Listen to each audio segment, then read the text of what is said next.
ইফতার special রসুনের chop তৈরি করে দেখাচ্ছি।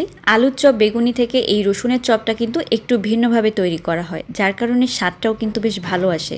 প্রথমেই তেলের মধ্যে শুকনা মরিচের গুঁড়া, হলুদের গুঁড়া, লবণ, একটু জিরার গুঁড়া আর খুব সামান্য পরিমাণে একটু গরম মশলা দিয়ে পেঁয়াজ এবং আদা রসুন বাটা দিয়েছি খুব অল্প করে। এখন পানি দিয়ে খুব ভালো করে কষিয়ে নিতে হবে, আর একটু পানি দিয়েছি বেশি করে, কারণ এই রসুনটা সেদ্ধ হতে হবে। তো রসুন দিয়েছি, এখানে আমি দেশি রসুনটা নিয়েছি। এই চপটা দেশি রসুন দিয়ে খেতে ভালো লাগে। তো একদম শুকনা শুকনা করে নামিয়ে নিয়েছি। এখন বেসনটাকে খুব ভালোভাবে প্রথমে কোনো রকমের মশলা ছাড়াই ফেটিয়ে নিতে হবে। তো বেসন ফেটানো হয়ে গেলে একটু পানির মধ্যে দিয়ে দেখাচ্ছি। পানির মধ্যে দেওয়ার পরে বেসনটা যখন ভেসে উঠবে তখনই বুঝতে পারবেন বেসনটা একদম রেডি। এর মধ্যে আদা রসুন বাটা, একটু শুকনা মরিচের গুঁড়া, একটু হলুদের গুঁড়া, তার সাথে জিরার গুঁড়া এবং লবণ দিয়েছি। খুব সুন্দর করে গুলিয়ে নিলাম। তো এখন এই রসুনগুলোকে এই বেসনের গোলার মধ্যে খুব ভালোভাবে একটু কোট করে নিয়ে ডুবো তেলের মধ্যে ভাজতে হবে, চুলার জালটা মিডিয়াম লোতে রেখে।